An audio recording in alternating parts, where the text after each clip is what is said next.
মানুষ যতটা মৃতদেহকে কাঁধ দেওয়া পূর্ণ মনে করে, ততটা যদি জীবিত মানুষকে সাঁত দেওয়া পূর্ণ মনে করতো, তাহলে মনে হয় পৃথিবীতে আর কেউ দুঃখী থাকতো না। এখানে সবাই সুখী হয়ে যেত, এখানে সব ঠিক হয়ে যেত। হ্যাঁ জানি, কোনো পেরেন্টস হয়তো এটা চায় না যে আমার মেয়ে শ্বশুরবাড়িতে গিয়ে দুঃখ পাক। সচেতনভাবে সবাই এটাই চায় যে আমার মেয়ে সুখ পাক। তাই তারা ভালো ঘর, ভালো পরিবার খোঁজেন, এমন বাড়ি খোঁজেন যেখানে তার মেয়েকে বেশি কাজ করতে হয় না। কিন্তু আপনি কি জানেন, এইভাবে আপনি আপনার মেয়েকে দুঃখী করছেন, কারণ সে অন্য কারোর ওপর নির্ভরশীল হচ্ছে এইভাবে। আর আজকালকার দিনের মেয়েরা শ্বশুরবাড়ির ভুলটাকে সহ্য করেও এটা চিন্তাধারা রাখে যে কি করব, বাবার বাড়ি গিয়ে সেখানেও তো বাবার অধীনে থাকতে হবে, এখানেও স্বামীর অধীনে থাকতে হবে, তো বেস্ট এটাই হবে যে সব কিছু মেনে নিয়ে দুজনকেই সুখী রাখা। কেন আমার জন্য তামাশা হবে বেকার বেকার? বন্ধুরা, আমরা তো সংসার জীবনে সবাই পুরুষের অধীনে থাকি, কিন্তু কি বলতো, আজকালকার দিনে অনেকেই অনেক দূর এগিয়ে যাচ্ছে, মানে মেয়েরা অনেক দূর এগিয়ে যাচ্ছে, কিন্তু বাইরের জগতে গিয়েও কি মেয়েরা স্বাধীনভাবে চলাফেরা করতে পারছে? আজকে আমাদের স্বাধীনতার ৭৮টা বছর আমরা পার করে ফেললাম, কিন্তু তাও কি আমরা মেয়েরা স্বাধীনভাবে রাস্তাঘাটে চলাফেরা করতে পারি, বা আমাদের কাজের জায়গাতে আমরা স্বাধীনভাবে থাকতে পারি? কোনো জায়গাতেই আমরা স্বাধীন নই। তার দৃষ্টান্তমূলক উদাহরণ হলো আরজি কর মেডিকেল কলেজের এই নৃশংস মৃত্যুটা। মৃত্যু তো নয়, এটা খুন, এটা চক্রান্ত। এই পুরুষতান্ত্রিক সমাজে আজও আমরা মেয়েরা পরাধীন। আমরা আজও নিজের ইচ্ছা মতো কোথাও চলাফেরা করতে পারি না, আমরা আজও নিজের ইচ্ছা মতো কোথাও যেতে পারি না। তার কারণ কি বলুন তো? আজ আমরা ৭৮টা বছর পার করে ফেললাম স্বাধীনতার। আমাদের দেশ থেকে ইংরেজ তো চলে গেছে, কিন্তু ইংরেজ সমূহ মানসিকতা এখনও কিন্তু যায়নি। আমার তো মনে হয় এরা ইংরেজদের থেকেও বেশি হিংস্র হয়ে উঠেছে। আমাদের এই স্বাধীন সমাজে একদল শ্রেণীর পুরুষেরা রয়েছে যারা মেয়েদেরকে আজও কিন্তু নির্মমভাবে অত্যাচার করে চলেছে। আরজি কর মেডিকেল কলেজের এই ঘটনাটা এবছর স্বাধীনতা দিবসটাকে কিন্তু একেবারেই অন্যরকমভাবে দেখিয়ে দিল। কি হবে এই স্বাধীনতার, কি আছে এই স্বাধীনতাতে, যেখানে আমরা মেয়েরাই সুরক্ষিত না? এখানে এই পুরুষতান্ত্রিক সমাজে আমরা মেয়েরা কোথায় আছি, আমাদের স্থানটা কোথায়? এই আরজি কর মেডিকেল ঘটনাটা আমাদেরকে কিন্তু অনেকটাই এর জন্য প্রশ্ন জাগিয়েছে মনে, যে আমাদের স্থানটা কোথায়, সমাজে আমাদের স্থানটা কোথায়, আমাদের নিরাপত্তাটা কোথায়? পুরুষেরা এই কাজটা করেছে না, তাদেরকে হয়তো পুরুষ বলা চলে না, কাপুরুষও বলা চলে না, পশু বললেও হয়তো পশুদেরকে ছোট করা হবে। তো যাই হোক, ওদের কথা তো বাদই দিলাম, ওদেরকে যতই শাস্তি দেওয়া হোক না কেন, মেয়েটাকে যেভাবে, ডাক্তার মৌমিতাকে যেভাবে কষ্ট দিয়ে দিয়ে মেরে ফেলা হয়েছে, কোনো শাস্তি দিলেও হয়তো মৃত্যুদণ্ড দিলেও হয়তো ওদেরকে কম হয়ে যাবে। যেভাবে অত্যাচারের সঙ্গে ডাক্তার মৌমিতাকে শেষ হতে হয়েছে, কোনো অত্যাচার কোনো শাস্তি, ফাঁসি হলেও ওদের ফাঁসিটাও হয়তো কম হয়ে যাবে যেভাবে ওকে মারা হয়েছে। তো যাই হোক, আমি চাই ওদের কঠোর থেকে কঠোরতর শাস্তি হোক, এটাই চাই। যাই হোক, নমস্কার আমার প্রিয় বন্ধুরা, কি অবস্থা, কেমন আছো তোমরা সবাই? আশা করছি যে যেখানেই রয়েছো সকলে ভালো আছো এবং সুস্থ আছো। মেদিনীপুরের এই ছোট্ট গ্রাম থেকে আমি মৌ, আমার চ্যানেল অভিনব ক্রিয়েশনে তোমাদের সকলকে জানাই আবারও একবার অনেক অনেক স্বাগত, অনেক অনেক ভালোবাসা। বিগত তো অনেক দিন ধরেই তোমাদেরকে কোনো ভিডিও আমি দিচ্ছি না, তো তার কারণ হলো একটাই, যে মন মেজাজ একেবারেই ভালো নেই, শরীরটাও ভালো ছিল না, আর এখন তো মন মেজাজ একেবারেই ভালো নেই। তো আজকে তোমাদের সঙ্গে শেয়ার করছি আমি ওই 8 দিন আগেকার ভিডিও, 15 আগস্টের দিনকার ভিডিও তোমাদের সঙ্গে আজকে গিয়ে শেয়ার করছি। বন্ধুরা, তোমাদের সঙ্গে কন্টিনিউ আমি ভিডিও শেয়ার করতে পারছি না, তার জন্য আমার ভীষণ লজ্জা লাগছে যে 8 দিন আগেকার ভিডিও তোমাদের সঙ্গে আজকে গিয়ে শেয়ার করছি। তো যাই হোক, ভিডিওর শুরুতে তোমরা প্রথমেই দেখতে পেলে যে আজ যেহেতু 15 আগস্ট ছিল, তো বাবাই একটা পতাকা নিয়ে কত সুন্দরভাবে নাড়াচ্ছে।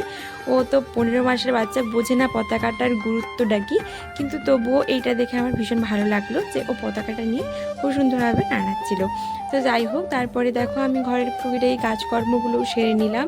আজকে একটু রোদ্দুর বেরিয়েছে, তো যার জন্য দেখো আমি বিছানাগুলো সব তুলে নিয়ে আসলাম বাইরে, একটা বড় ত্রিপল পেতে দিয়ে ওর উপরেই কিন্তু বিছানাগুলো সব রোদে দিয়ে দিয়েছিলাম। তারপরে কিছু মানে জামা কাপড়ও ভিজিয়েছিলাম, সেগুলোকেও কেচে ধুয়ে মেলালাম। তার আগে একটু মানে করে রাখলাম, হচ্ছে মুড়ি খাওয়ার জন্য একটু পকোড়া ভেজে রাখলাম। তারপর স্নান ধান সেরে এসে দেখো এখন হচ্ছে বড়মশাইকে বরণ করা হচ্ছে। বড়মশাইয়ের আজকে জন্মদিন, যার জন্য বড়মশাইকে আর বাবাইকে দুজনাকেই বরণ করে নেওয়া হলো। মালা টালা দিয়ে একেবারে ফুল টুল দিয়ে মা একটু আশীর্বাদ করে নিল, চন্দন পরিয়ে দিল আর একটু মিষ্টি খাইয়ে দিল। এভাবে জন্মদিনটা পালন করা হলো। আর একটু কিছু রান্না বান্না হবে, ব্যাস এই দিয়েই কিন্তু আজকে টুকটুক একটু করে মানে ছোটোখাটো করেই কিন্তু বড়মশাইয়ের জন্মদিনটা আজকে পালন করা হচ্ছে। দেখো আমাদের এই গরিব সংসারে এভাবে জন্মদিনগুলোকে আমরা সেলিব্রেট করে থাকি। আমাদের কেক কাটাটা কিছুই হয় না, এই হয়তো একটু লুচি তরকারি করা হতো সকাল থেকে, কিন্তু একেবারেই টাইম হয়নি, যার জন্য কিন্তু করা হয়নি। তো দেখো মিষ্টি দিয়েই কিন্তু মা পোটা দিয়ে দিল আর মালাটা পরিয়ে দিল। আমাদের মেন হচ্ছে পোটা দেওয়া, মালা দেওয়া আর একটু আশীর্বাদটাই কিন্তু আমাদের এখানে বড়োভাবে মানে এটাকে আমরা বড়োভাবে দেখি। তো একটু পায়েস করলে ভালো হতো, কিন্তু মানে সেরকম মানে এখন আর মানে সময় সুযোগ উপায় কিছুই নেই, যার জন্য কিন্তু করা হলো না। তো এখন বসেছি তরকারি কাটতে, একটু সবজি কাটছি, এখন বরবটিটা কেটে নিচ্ছি। তার আগে কিছু ভাজার জন্য কেটে নিয়েছি। তো 5 রকমের একটু ভাজা করব, একটা সবজি করব, আর বড়মশাই যেহেতু মাংস খেতে ভালোবাসে তার জন্য একটু মাংস রান্না করব। ব্যাস ওর ফেভারিট একটু মাংসই হয়ে যাবে। আর এই দিয়েই কিন্তু আজকে ছোট্টখাটো করে বড়মশাই জন্মদিনটা আমরা সেলিব্রেট করছি।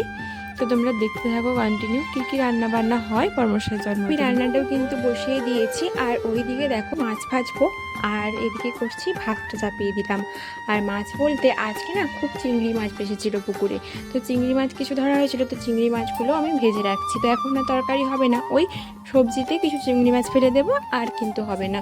তো দেখো রান্না বান্না করার সময় কিন্তু একদম ভিডিও করার মানে সুযোগ হয়নি আজকে, তো তার জন্য দেখো একেবারে থালা সাজিয়েই তোমাদেরকে দেখিয়ে দিলাম কী কী রান্না হয়েছে। এইভাবেই থালাটাকে সাজিয়ে গুছিয়ে নিয়েছি, আর বেশি কিছু করতে পারিনি। এই 5 রকমের ভাজা করেছি, আলু ভাজা করেছি, পটল ভাজা করেছি মানে বরবটিগুলো ভাজা, আর করেছি বেগুন ভাজা আর চিংড়ি ভাজা, একটা 5 মিশালের সবজি করেছি, আর ওতে কিছু চিংড়ি মাছ দিয়েছিলাম, আর করেছি মাংস মানে মুরগির মাংস। আর দেখো আর দিয়েছি লেবু কেটে। ও মাটনটা খেতে ভালোবাসে, কিন্তু দেখো যখন যেমন সামর্থ্য থাকবে তখন তো তেমনভাবেই খেতে হবে বলো, তার জন্য ওর জন্য একটু চিকেন করে দিয়েছি। ব্যাস এই দিয়েই আজকে ওকে জন্মদিনে খেতে দিলাম। আর ও তো খুব লজ্জা পাচ্ছিল ওর খাওয়ার ভিডিও করার সময়, তো বললাম একটু তুমি আজকে তোমার জন্মদিন, তো সবাইকে একটু বন্ধুদেরকে দেখিয়ে দিই। তো তার জন্য দেখো ওর একটু ভিডিও করে নিলাম, ও খাচ্ছিল। আর এখন দেখো বসে গেছে একটা কাজে। এটা না বিকেলবেলা বড়মশাইকে বললাম এখানে একটা গর্ত করে দিতে, এখানে না একটা উনুন তৈরি করব, নতুন উনুন। কেন বলো তো, ওইদিকে যে আমাদের উনুনটা রয়েছে ওই উনুনটাতেও রান্না করা হয়, কিন্তু আর হবে না। তার কারণ হচ্ছে গোয়াল ঘরটা এদিকে আর একটু বাড়ানো হবে। তোমাদেরকে তো আগেই বলেছি আমাদের গোয়াল ঘরটা না খুবই ছোট্ট, আর ফুলির মা থাকে মানে গাই আর একটা বাছুর থাকে, আর ওই গাইটার আবার একটা বাছুর হবে, তার জন্য ওর থাকার কিন্তু কোনো জায়গা নেই।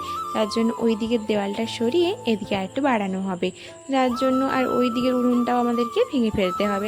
জানি রান্নাঘরটা হয়তো খুবই ছোট্ট হয়ে যাবে, তাহলে কি করব বলো, গরুগুলোকে তো রাখতে হলে আমাদেরকে একটু অ্যাডজাস্ট করে নিতেই হবে।